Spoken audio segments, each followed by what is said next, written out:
Welcome to ArchRivals Football Season 4. Sponsored by Raz Energy, Steiner Sports, and Super Draft Pro. Here is your starting lineup for Season 4. Number 20, Darnell, the Playmaker, Sallins. Number 96, Alex, the Bearman, Al-Kazzaz. And number 69, Ricky, the Master of Mayhem, Litwinkowich. Kickoff is starting in 5, 4, 3, 2, 1.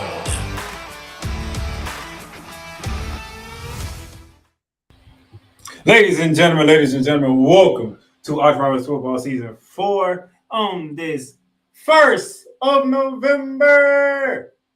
The reason why I'm happy it is my birthday month. We are exactly a full week away before I be hitting my birthday. So there might be some schedule changes next week coming, also later on this week. But some schedule changes might be coming next week. So just go ahead and let y'all know. So first and foremost, thank y'all for tuning in, whether you're on Facebook, Twitter, Twitch, YouTube, whatever you on the Playmakers Bar channel or Pain Train Pipeline channel. We thank you for your viewing pleasure. I hope this is entertaining. I hope this is something that you're looking forward to, because this is something we got to get into. We got a lot to get into. We got to recap the week that was week 8 in the NFL. We got to talk about trades, and we got to look at Thursday Night Football. So I'm not alone here because I have my co-host here and that good old state of Texas. How about them Cowboys, my brother, Al-Kazzaz? How you doing, Playmaker? What's going on, man? Honestly, I feel really blessed because right before this show, I had the honor and privilege to interview a co-owner and a promoter of another Texas independent wrestling promotion. Had one last week, have another one. These opportunities and blessings are really like something I just saw on my knees. And personally, I'm grateful to God for. Just like doing ArchRivals. Everything's good in Texas, ain't it? Mm-hmm. Yeah, and I'm pretty sure this is definitely the week where there is absolutely nothing negative I can say about the Cowboys' offense, is there? For once in your goddamn life. Well, there is one little. Well, there was one little tiny little thing, but don't mess it up, man. You was doing good. Don't take it back, man. No. Well, the offense technically nearly was pretty perfect. Punted only twice, so that's really huge. So really, there's probably really, aside from the Dak INT, there's really nothing. There's nothing really. So yeah. But I will dissect it a little bit because there's a couple of situations, but we'll get to that. We'll get to that over here. Yeah, a little biology. Man, let's jump right into it. Let's go ahead and recap what took place in Week 8 of the NFL. Starting off with Thursday Night Football because we didn't do a show because one of us wasn't feeling well, so a show wasn't done. Not gonna say who or what, but Lamar Jackson outdid the GOAT, 27-22. When it looked like the GOAT was going to take Lamar Jackson to school because that first half was terrible for Lamar Jackson.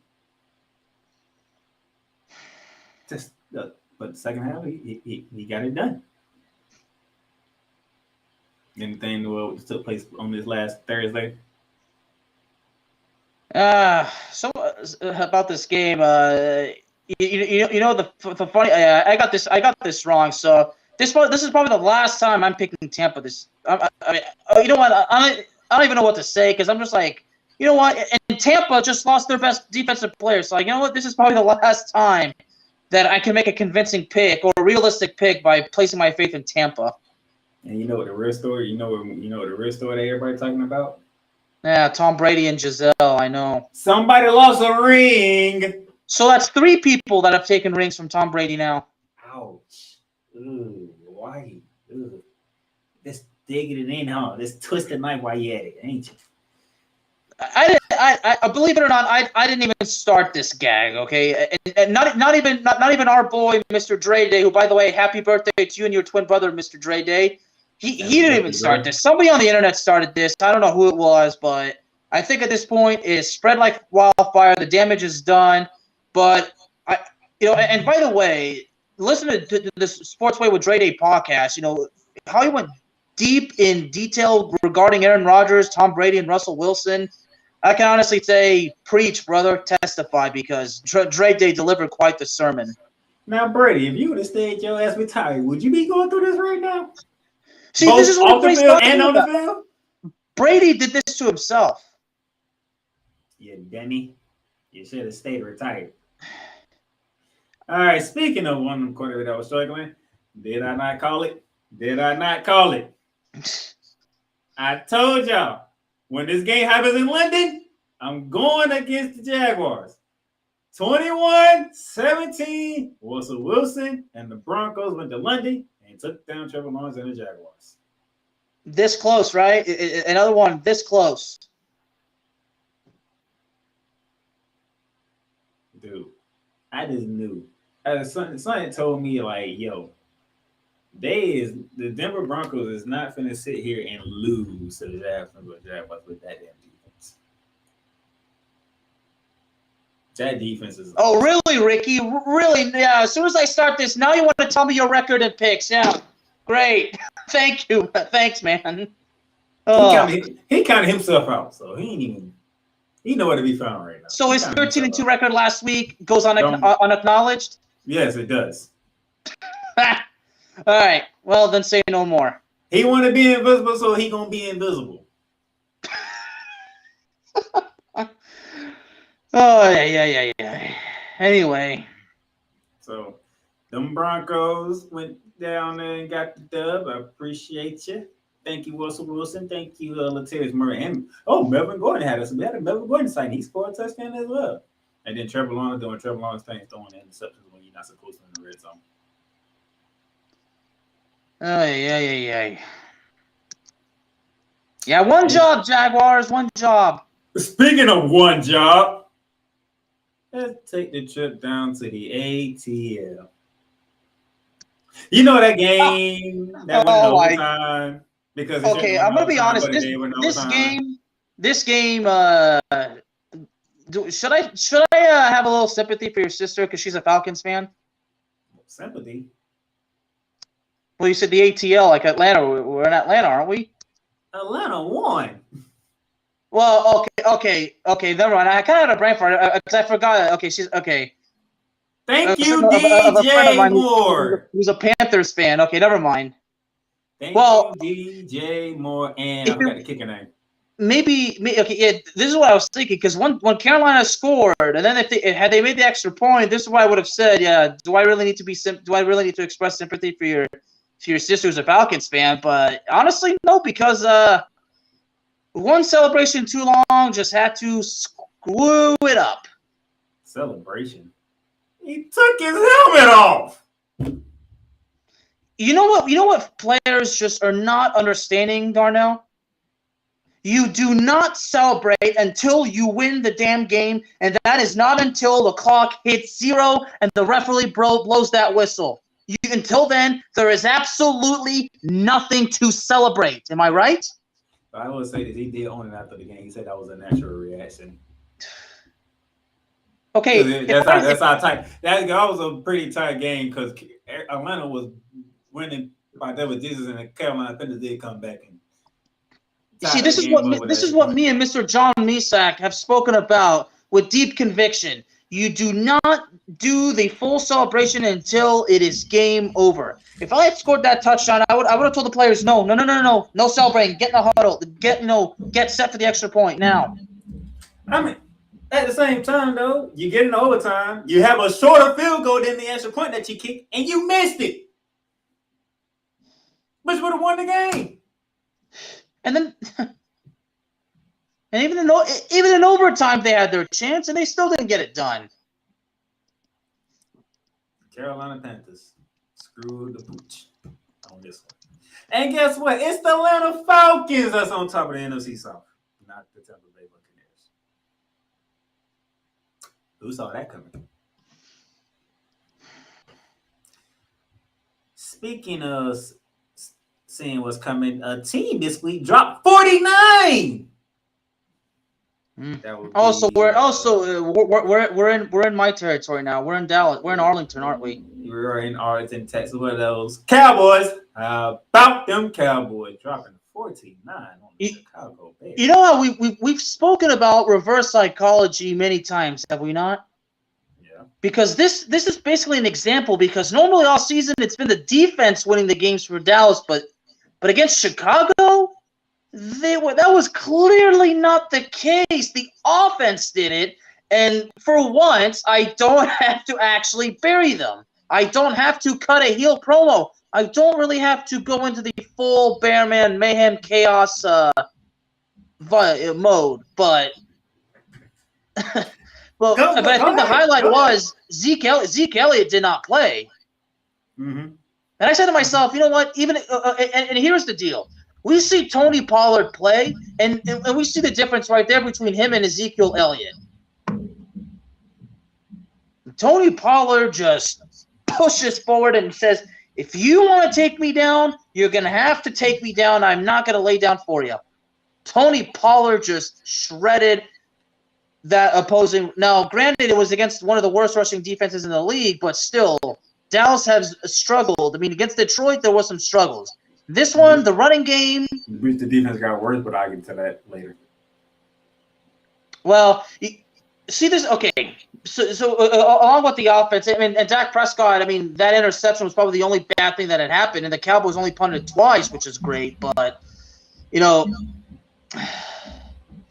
speaking of the defense, Cowboy fans gave me all sorts of crap because I praised Justin Fields.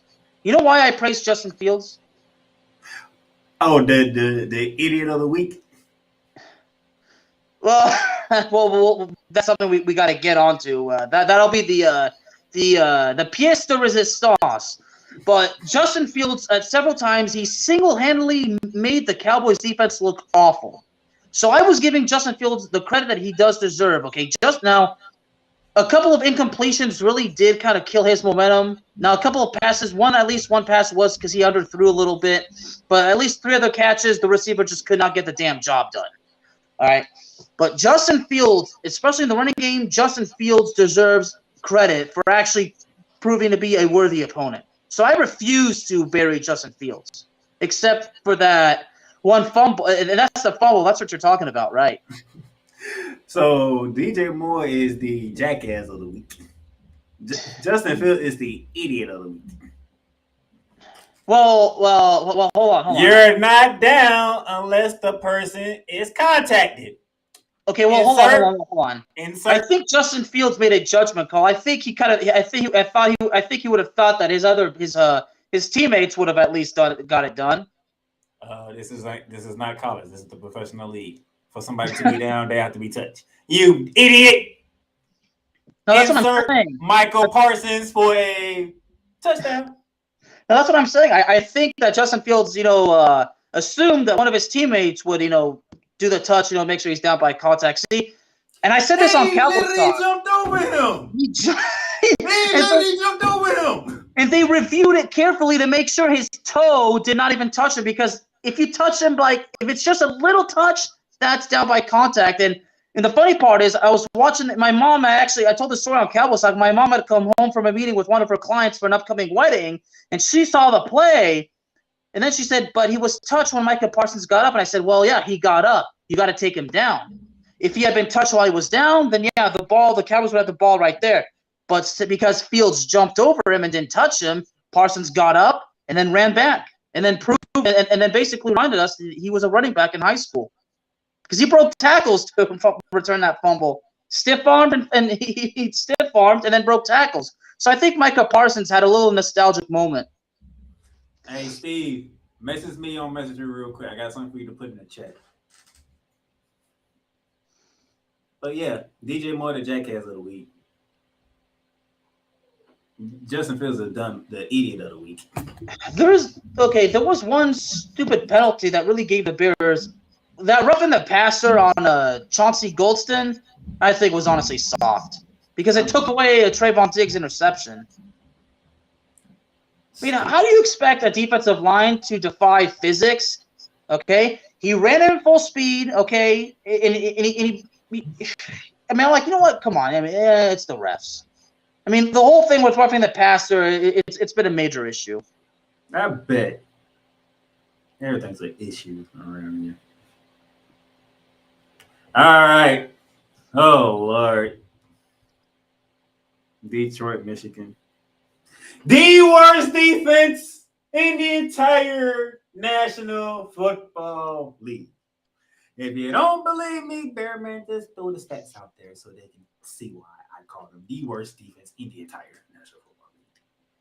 Yep, because the Miami Dolphins amassed nearly 500 yards of total offense. I don't think that was loud enough. Not loud enough? All right. That was loud enough. Nearly 500 yards of total offense by the Miami Dolphins.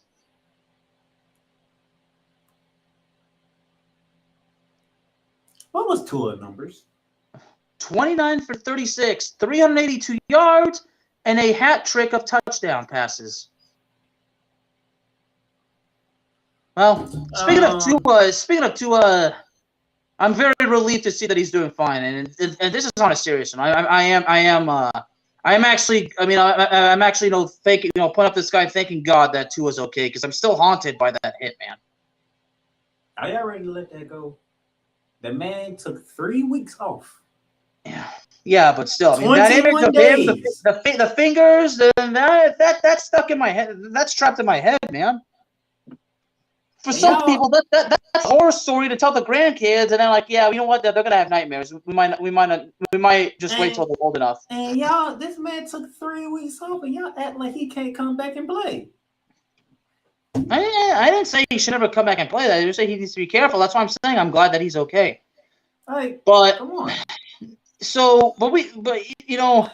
And by the way, the surprise team of the week is the Detroit Lions, and I'll tell you why later. See, Mr. Misak is probably laughing his butt off that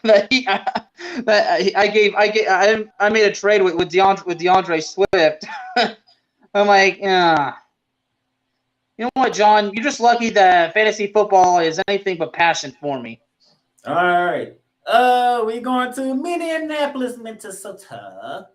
No, Jesse Ventura City. You know what? I haven't heard from Mark Braverman at all this season, and the Vikings are 6-1. Yeah, now that I think about it, I'm actually surprised, but I'm probably going to give Mr. Braverman a call once we're done here. Yeah. Hey, Steve, do me a favor. Go find Braverman, because I haven't heard from him. His team is leading the NFC North by a mile right now. He should be celebrating here. They defeat the Arizona Cardinals 26-34. Justin Jefferson, yet again, another 100 yards receiving without getting into the end zone. Can we get the man in the end zone, please? He racking up all these yards, but he ain't getting the glory. Because you're not getting him in the end zone. That's it. Dalvin Cook is still doing Dalvin Cook things. Hey, Adrian Madison is doing things right behind him. KJ Osborne showed up. We have an Adam Thielen sighting on Sunday. Everything's rolling with the offense with Kirk Cousins at the helm. Yeah, Justin Jefferson not getting in the end zone. Yeah, I mean, you know what? He's making the big catches. He's getting. You know, he's playing a role in the offensive production. That's why I'm getting the end zone. That's it. Hello. We're getting my boy in the end zone. So you don't have anything to say about your Cowboys for once, but that team that went down to New Orleans, I appreciate you have a lot to say about that team right now. Because who did I pick? Who did I pick to win that division? That team that got a 0 by his name. Yeah, you know what? A goose egg. If you're gonna get on me, you might as well get on the Master Man. He picked the Raiders too. That's why he hiding. That's why he's trying to be invisible. Because that says 24 Saints, 0 Raiders. Andy Dalton. Has Andy Dalton taken Jameis Winston's job?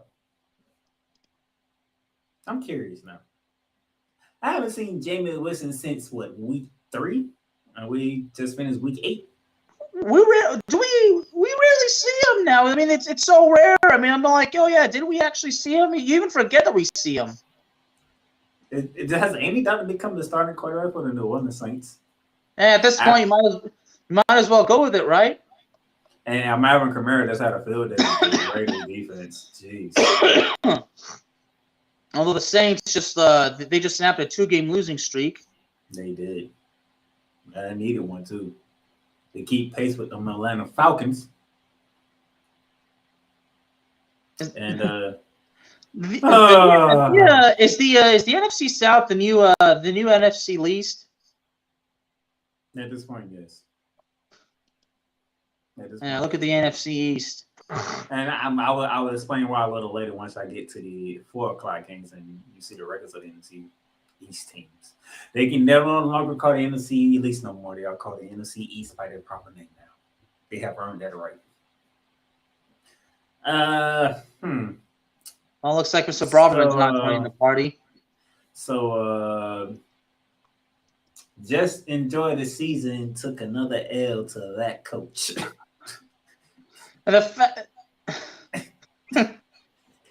You want to say something real bad, but you try not to. I almost wanted to pick the Jets.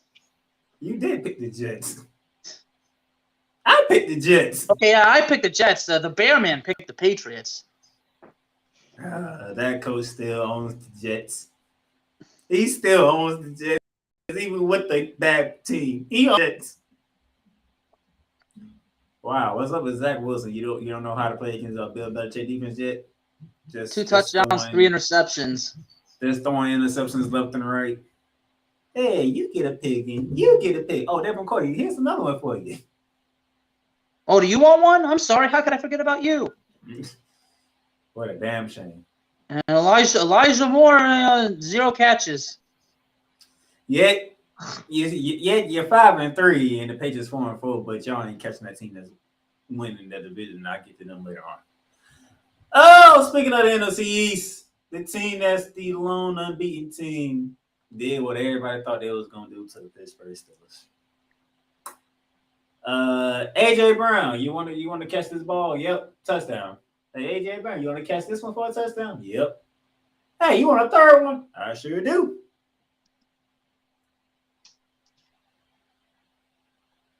Four touchdowns for Jalen Hurts. How many balls did AJ Brown catch? 6 catches. Half of them was for touchdowns.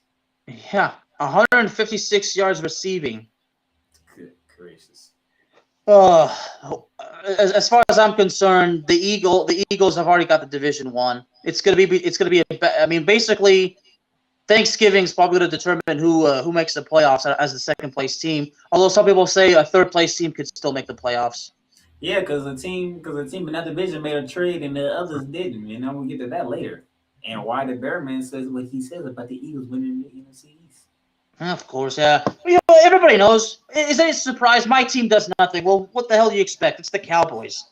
Although, you know what? I'm gonna wait till that out because there's a rumor that's circulating, and even what's his face? The dude that works with Shannon Sharp, Skip Bayless apparently made a bit of a teaser, I believe, about a certain wide receiver that you might be familiar with. You talking about the ringleader of the Cowboys Nation outside of Mike Irvin? Yeah. Yeah. Odell Beckham Jr. apparently is supposedly linked with signing with the Cowboys. All right, going to the 8 o'clock, the 4 p.m. games now. And we starting off with the Tennessee Titans, 17, Houston, Texas, 10. Yeah, I'm going to save the stats for a little bit later because I have a personal thing to say when it comes to this game. So I'm just going to move down. I think Washington got their quarterback, and it's not Carson Wentz. Oh, the disrespect on Taylor Heineke. You know what? Taylor Heineke should have been groomed to be the starter since the get-go. Since the freaking get-go. Instead, they're like, well, we like you, but we want you to be a backup. We want to get Mr. Carson Wentz here. Carson Wentz sits on the bench against his former team, And he watched Taylor Heineken do a game-winning drive and sneaks it in for the win, 17-16 over the Indianapolis Colts. By the way, how did that quarterback from Texas do in this game? 17 for 23, only 200 yards, but no touchdowns and no picks. Not bad for a debut. Not bad. Yeah, not too bad. They might have something with him, and then again, they might not, because I got to get to them when we talk about trades. I like that. And then let me go ahead and bring this up. Yeah, Washington's now on a 3-game winning streak. You see what Steve Robin said? 3-game winning streak. Look what Steve Robin said. What did he say? You see it on the screen? Nope. Oh, you ain't looking at the comments. I was looking at it on YouTube. Guess who gets the softest team in the NFL for the week? No, that comment. Okay, well, I saw that comment. I thought it was something new. Yeah, your Los Angeles Rams. And somebody threw a touchdown in this game. He also caught a touchdown. He also ran one in. Oh, by the way, 1, 2, 3, 4, 5, 6, 7, 8. Why did I count the 8? That's how many times the San Francisco 49ers had kicked the Los Angeles Rams' ass in the regular season. Which equates to 4 regular season sweeps for the San Francisco 49ers over the Los Angeles Rams. As the Rams didn't score a damn point in the second half. Went in the halftime up 14-10. And you see the final score, 31-14.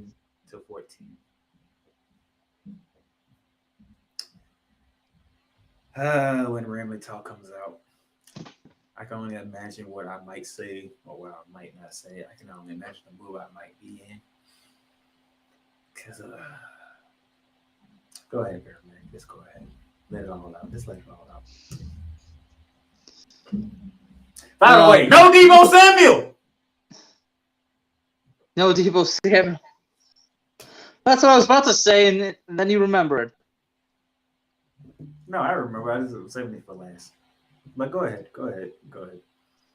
Snowman! Matthew Stafford you would come in at this moment in time. Oh, you suck. You know that? I can't stand you. Los Angeles' running game, only 56 yards. Yeah. All right, keep it coming. Well, that's it. No Deebo Samuel, Christian McCaffrey's unique hat trick, 8 straight wins for the 49ers over the Rams, minus the NFC Championship. There's nothing else to say. Ramley Talk's going to be a very interesting one. Yeah, you might as well go into promo mode for that. Hell, have mercy. Deebo, there. You know what? Hey, I think Mr. Snowman just gave you the title for your. Just gave you the episode title. Deebo McCaffrey. He said that crap Monday. He said that joke Monday. Damn you, Brian Snow. You came in. You. He was watching the whole time. He waited till the moment we got to this game to finally comment. He been watching the whole time. I know. There's no way you came in at the right time all of a sudden. You've been watching.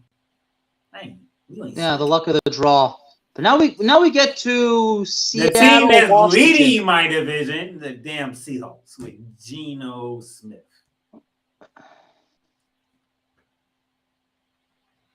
Geno Smith and the Seahawks are leading the NFC West. Took down the New York Football Giants 13-27, dropping the Giants to 6-2, and the Seahawks go to 5-3. Go ahead, Bear Man. Well, this is definitely something that Dallas needed, but a muff, two muff punts is really what bit the Giants right in the ass. 2 muff punts? How you muff two? Was that at least 2? I mean, how many were there? I lost count. Those 2 fumbles lost. 2 fumbles lost. Oh, man, I don't know. I ain't watching the game. I was either watching. Well, one of them was off of I believe was a muff punt. That's what allowed the Seattle Seahawks to score the final touchdown. You might have a game on them, but they have the better record, so you might want to play catch up quick rather than a hurry. Yeah, the Giants are 6-2. Seattle's 5-3. Damn Seahawks. The Seahawks is leading the NFC West. The Falcons are leading the NFC South. Thanksgiving is going to settle it between Dallas and New York, probably. Did I miss something here? What, about Dallas and New York? No, about the NFC South and the NFC West. Oh, now he wants to show up. Oh, now he wants to show up. Yeah. No, okay. Well, how do you know he might have been watching? I mean, he sent me the message earlier. I know he was watching. Him and Brian Snow did the exact same thing. They've been watching and they waiting for the right moment to come in. God damn it. But as far as the NFC West goes, I mean, who expected Seattle to be on top? I mean, who expected Geno Smith to actually play actually very good? And you have Marcus Mariota leading the NFC South. Mariota. And for the record, I never buried Geno Smith. I actually said he's getting his chance. Let's see what he can do. No, everybody else has been burying the guy, including Ricky. That guy right including Ricky.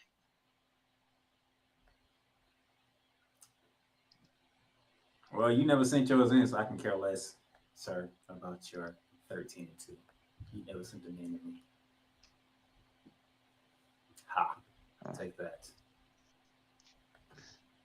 You guys, okay? You know what? I'm gonna book the Playmaker versus the Master of Man. You guys are gonna go Hell in a Cell. I think that's the way to do it. You know what? The Bear Man could be the special guest referee. How you gonna send him to the person that is not keeping a record of it? Ricky, I have no idea what the hell you're talking about. How you gonna send him to the person who's not keeping a record of it? That don't make sense. He's not keeping a record of it. It's not him. I have no idea just what the heck Ricky's talking about. Do we need to talk about what happened in Buffalo? Yeah. 27-17, Buffalo Bills beat Green Bay Packers and Aaron Rodgers. Excuse me. Last year. 3-game losing streak for Aaron Rodgers. Who didn't? It's allergy season down here. I might get allergies again. I'm probably gonna be sick. I'm probably gonna keep getting sick. God damn it. Speaking of being sick, the Packer fans are pretty sick. And I'm not saying like they're badass. I'm like they're sick to their stomach. I mean, who gave them a chance to win in Buffalo? Let's be for real. Aaron Rodgers. Who gave them a chance to win in Buffalo? Nobody. If you went Green Bay, you would. You know what? I'm gonna keep that coming to myself. I don't run the show. This is not my thing. This is Ricky's thing, so be respectful. But nobody in their right mind picked the Tigers to go to Buffalo and win that game. That was just not happening. No. I mean, what was a 24-7 lead for Buffalo ended up being a 27-17 final result.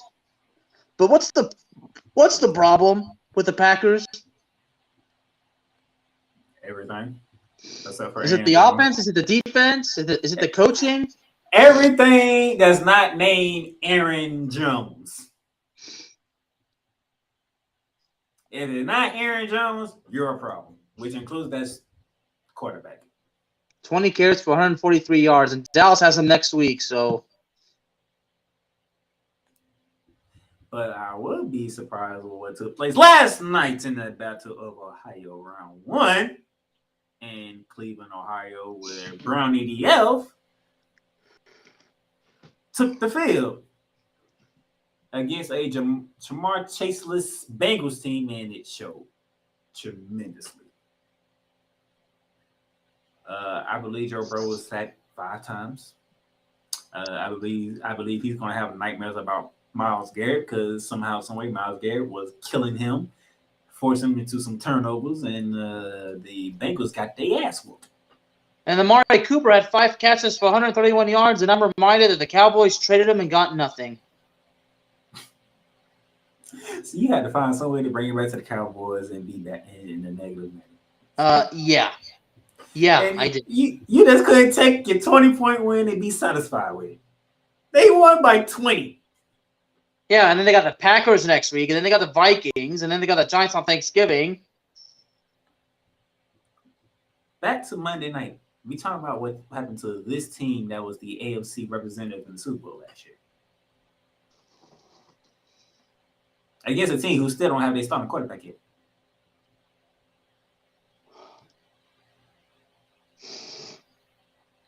I think was Nick Chubb being Nick Chubb still? Yeah, kind of. Kind of. What's kind of mean? 23 carries for 101 yards. Okay, I see your point. He should have more yards than that from just 23 carries. Mm. I got you. Well, then, that takes care of week 8 in the NFL. Playmakers of the week. King Henry. King Henry, 32 carries, 219, 2 touchdowns. Oh, yeah, by the way, that's the 4th time in a row he ran for 200 yards against the Houston Texans. How does one player run for 200 yards on you in 4 straight games? This is what I want to know, Houston. Well, he's the king. 4 straight times, though? We're not talking, one a season. Wait, so Houston has allowed over 200 rushing yards for 3 straight games, you said? 4 straight games. 4 straight games. Against Tennessee. Derrick Henry has ran for 200 yards on the Houston Texans 4 straight times.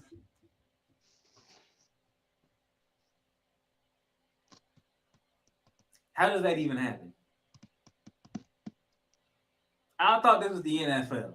I thought these was professional athletes we were talking about here. And King Exactly, yeah.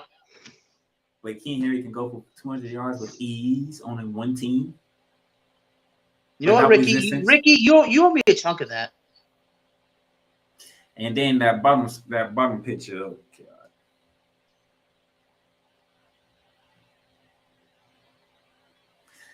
If anybody questions my objectivity, man, you can refer to them to this picture. Cause what game is that picture from? No, that's the game against Los Angeles. San Francisco against Los Angeles. He threw one, he caught one, and he ran in for one. Let me see that again. He threw one, he caught one, and he ran in for one.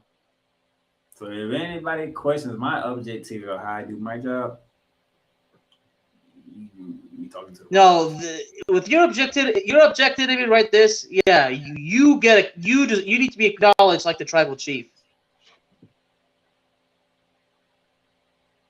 And unless, of course, you're not feeling, Uzi. Hell no, I ain't feeling Uzi. Damn it. All right, upstating standards right here. I went 10-5, surprisingly 10-5. Bearman 9-6. Thank you, New Orleans. That's embarrassing. Thank you, New Orleans. My record right now is 63, 51, and 1. Bearman is at 500 at 61, 1, and 61, 61, and 1. You're at 500 at least, so you're making progress. You're definitely making progress. All right, we're going to take a break right here. And when we come back, we're going to talk some good old trades. Paint Train Pipe Bomb Productions and the Playmakers blog are now both partnered with Fanatics. Fanatics is now your new home for all fan merchandise. From the MLB, the NFL, the NBA, the NHL, MLS, NASCAR, WWE, international soccer leagues, and golf. Check out the links below for everyday deals on Fanatics.com.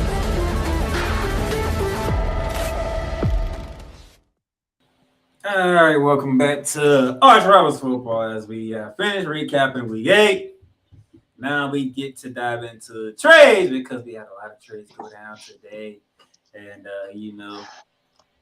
it's going to be a fun one, especially with this. The Jacksonville Jaguars traded for a suspended wide receiver, Calvin Ridley, sending the Atlanta Falcons a 2023 conditional 5th round pick along with a 2024 conditional 2nd round pick.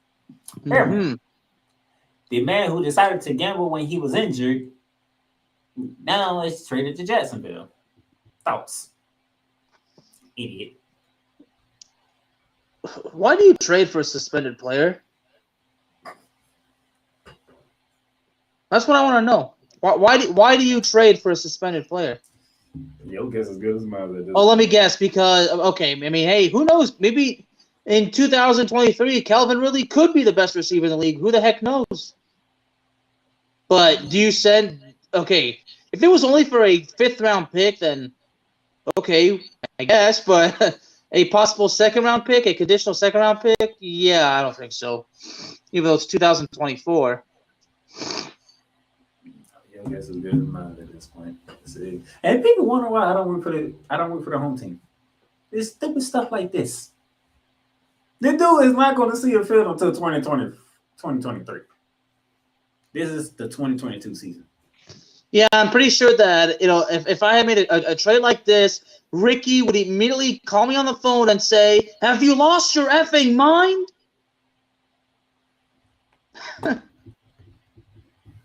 Well, at least that's what I would believe he was gonna say. He would say. I mean, if Ricky was literally like, "What the hell was this?" I mean, Ricky would go on a tirade, and he wouldn't be Ricky. It'd be the master of mayhem talking to me, not Ricky Litwinkowich. If you thought Miami was already a problem, they're going to be more of a problem now because they the ones that won the Bradley Chubb sweepstakes. The Dolphins get Bradley Chubb and a 2025 5th round pick. And they send the Broncos running back Chase Edmonds, a 2023 1st round pick, and a 2024 4th round pick. I'm sure John Misak is happy, so I think now Denver has 2 1st round picks in 2023. Now, unless there's something I'm missing.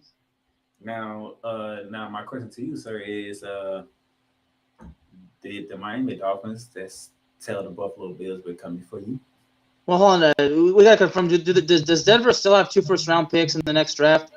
That I don't know. I don't feel like that. Because unless the whole Russell Wilson, this is why I wish Mr. Misak was still here. I don't feel like finding out either. So, but you think of this trade by the Dolphins to get a defensive end like Bradley Chubb? Well, this is a linebacker, but he's really good. And Bradley Chubb definitely is definitely a good one. A Cowboy fan who listens to Cowboy talk insisted that the Cowboys were gonna get Bradley Chubb. I mean, he either predicted Bradley Chubb gets traded to the Cowboys, or sometime within this month the Cowboys sign Odell Beckham Jr. So he's still 50. So he's still 50% of his prediction could still happen, but Miami made a good deal, I think, because Miami linebacker position is probably one of the biggest needs, and rather than go after a rookie, they decided to go with somebody with some experience. So I think it's a judgment call business move, and that's part of the game. You got to be willing to take those chances.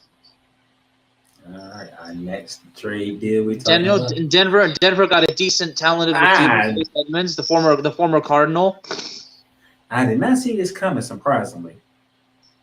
You didn't see this one coming. I mean, the moves that the players that the Bears sent away, Robert Quinn and then Roquan Smith. The Pittsburgh Steelers trades wide receiver Chase Claypool to the Chicago Bears for a 2023 2nd round pick. I think Chicago. I think Pittsburgh probably won that one.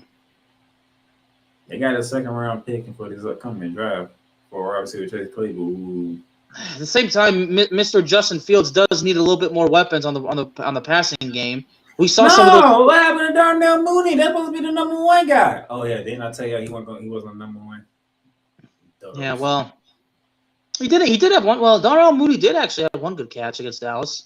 One. One. Yeah, and furthermore, he did it when the Cowboys were like by 20 points at that point. Damn shame. But seriously, Ricky, if you could kindly say in the comments, who do you think won this trade and why? Look, do you believe that Chicago actually won the trade, Darnell? Hell no. Yeah. Denver wasn't done dealing because they traded Bradley Chubb and then they came back. They traded for a Jets DN, Jacoby Martin, and got a 2024 fifth round pick from the Jets, while they are giving the Jets a 2024 fourth round. So they kind of swapped picks. Where's John? Where's John Mesack when we need him? Good question. Very good. Well, question. now if he's hanging out with family, then yeah, I respect that. But yeah, that's what Denver was doing today. I'm sure all I gotta do is just send a message to him, and I'm sure that he'll give me an Now, if there's any thoughts that I want from Ricky, it's this one, because the Buffalo Bills traded Zach Moss and a 2023 conditional fifth round pick for Nyheim Hines on the Indianapolis Colts.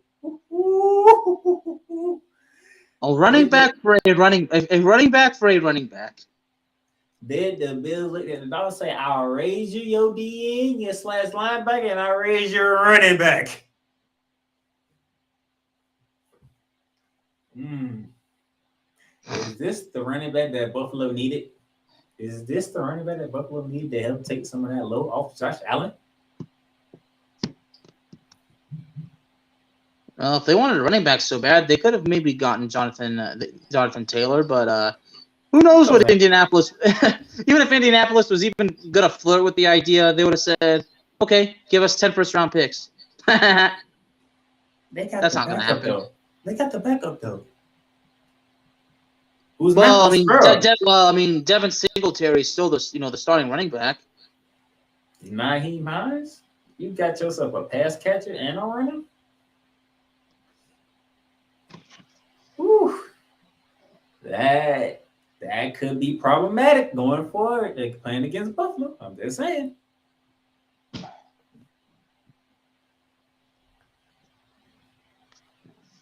Now, who saw this coming? Who saw this coming? Not me.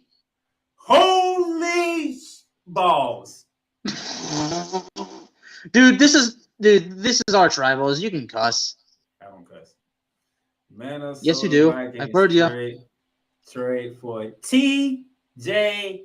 Hawkinson. Well, for T.J. Hawkinson, this is definitely something huge because he goes from bad to good.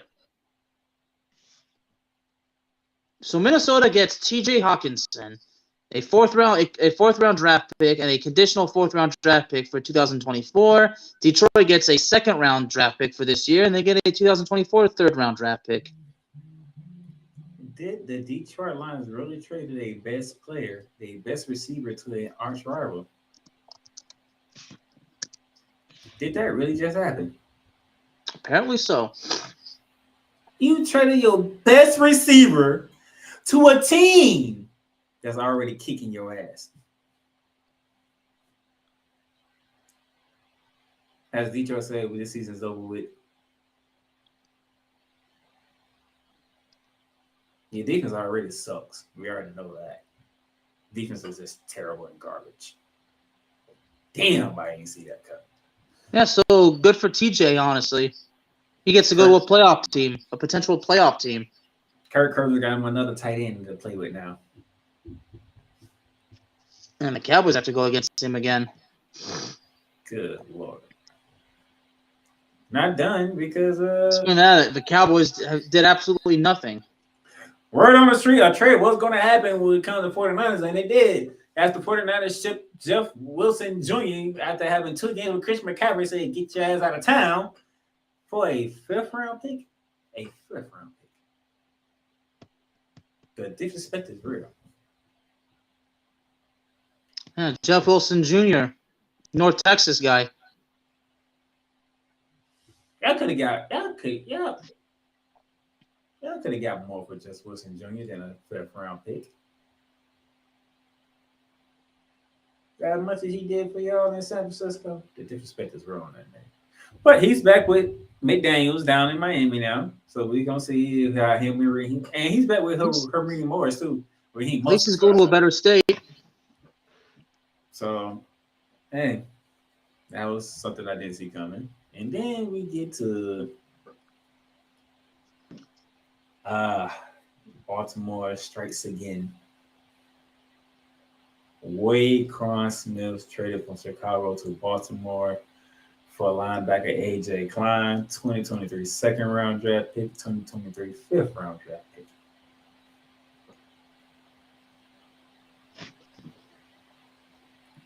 I thought Baltimore needed help in the secondary linebacker.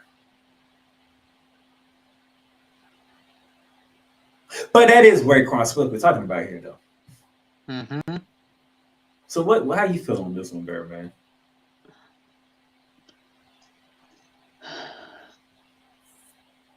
You know, the fact that they got rid of Roquan Smith and Robert Quinn, like getting all these draft picks. But I have not done well with them, as recent history has shown us. Yeah, so that's why I guess the Chicago Bears are going to do what the Chicago Bears are going to do. Oh, and speaking of Robert Quinn, close your eyes, Bear, man. Oh, he ain't on here. All right. The Philadelphia Eagles traded for Robert Quinn, adding to that damn D-line that they already got. When you saw that trade pop up on your phone, how did you feel? I'm just like, great. Now Philadelphia is definitely going to win the Super Bowl. The Super Bowl? He didn't say the big. He said the Super Bowl. I mean, they're 7-0. I mean, everything's working out well for them. There's no excuse for Philadelphia not to win it now. He said, "No excuses, Philly. No excuses." And that's coming from a Cowboys fan. That's Yeah. A Cowboys fan saying that. Don't they feel like poison coming out your mouth saying that? Like you just want to throw up? Yeah, Cowboy fans telling the Eagles, good, now go win the damn Super Bowl. All right, we're going to take a break right here. And then when we come back, we're going to close out the show with previewing Thursday Night Football.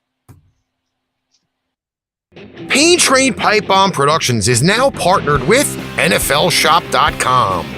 NFLShop.com, which is brought to you by Fanatics, brings you amazing team items like game day jerseys, hats, t-shirts, hoodies, team banners, and more. Check out the link below for great, amazing everyday deals on NFLShop.com. All right, ladies and gentlemen, welcome back to ArchRivals Football. And our last segment for today is previewing Thursday Night Football and why in the blue hell they gave us this with Thursday Night Football. You ready for this, Bear Man? Uh-huh. Philadelphia Eagles traveling down to Houston, Texas to take on Houston. Do I really need to say who I'm going to pick? Do I really? I mean, seriously, do I? What the hell? Really? This is Thursday Night Football. And this is on Amazon. So, after weeks and weeks of giving Al Michaels and Kirk Herbstreit bullcrap games to deal with because both teams sucked. You come back, you gave them the GOAT and one of the future stars of the game in Lamar Jackson and Tom Brady. Now you're going to give them a massacre?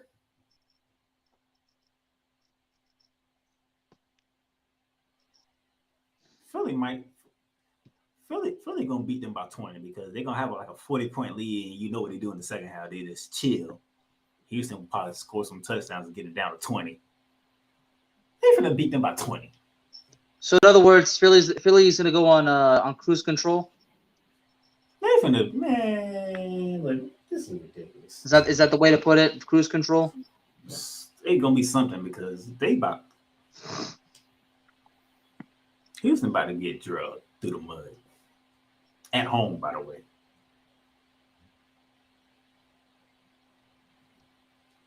Sure, Rick only had to tell me his pick for this one. I know he picking Philly. Good gracious. Who the hell's picking Houston? Oh my God. What is this? They killing me with Thursday night, man. They really are.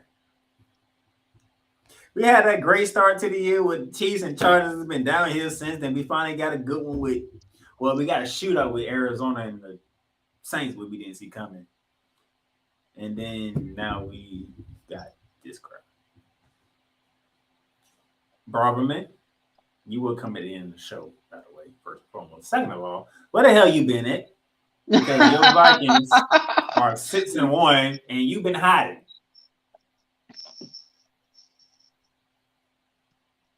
Usually, not when only the Vikings, that, I want to know what Mark thinks of the Vikings getting T.J. Hawkinson. now when the Vikings are getting their ass whooped, you would message me right before we go on here. But the Vikings isn't one. I ain't heard a damn thing from you. And then yeah, when Bearman said you had T.J. Hawkinson, what the hell Detroit was thinking? No, he's watching hockey. Okay. I'll set that for now. Oh, hey, Mark, the evil kitty just walked in. All right. Final words, Bearman. Nope. Nope. All right. But I'm just like, yeah, this is what we get on Thursday Night Football. The high mighty Philadelphia Eagles versus the jabroni Houston Texans. But I have a solution. I have an option for you. If you don't want to watch that crap, you can watch me and Bearman because we're going. Mark, it does not. Mark, it doesn't work like that, dude. It does not work like that. Bearing Down the Gridiron will be airing Thursday, not Wednesday. We'll be airing Thursday. And I have a teaser, by the way. When we talk about Tennessee and Kentucky, if you know, you know. If you know, you know. And Darnell, I know that Ricky knows. I think Braverman might know, but I believe you might know too. Look here. The college football power rankings have finally came out. I have the rankings for you, and we have the matchups, and we're going to dive into them. It's going to be a fun show on Thursday. So remember, not tomorrow, Thursday, we go live for Bearing Down the Gridiron. So that's all we got for you today. As for the master of Mayhem, the executive producer of this show, the Bear Down the Gridiron, the head of the entire Pain Train Pipeline Productions, the man that's behind Cowboys Talk, ranking around the diamond, Raise Quick, Into the Net LC, that and Wingside Chaos. Can't forget about that one. That is the Bearman of Texas right there, Al-Kazzaz. And I am the Playmaker, the man who does multiple things, has multiple shows, and it's like I do so much. That's time coming to name them all. So we'll catch y'all Thursday for Bearing Down the Gridiron. Hey, Mark. You've just experienced ArchRivals Football Season 4. Click that like button and subscribe so you'll be notified when a new Arch episode is live on the air. Check out our sponsor links down below for everyday deals on Fanatics, NFLshop.com, and Points.com. Need merch? Check out www.paintrainpipebomb.threadless.com for quality merch at amazing prices. Tune in again next time for Arch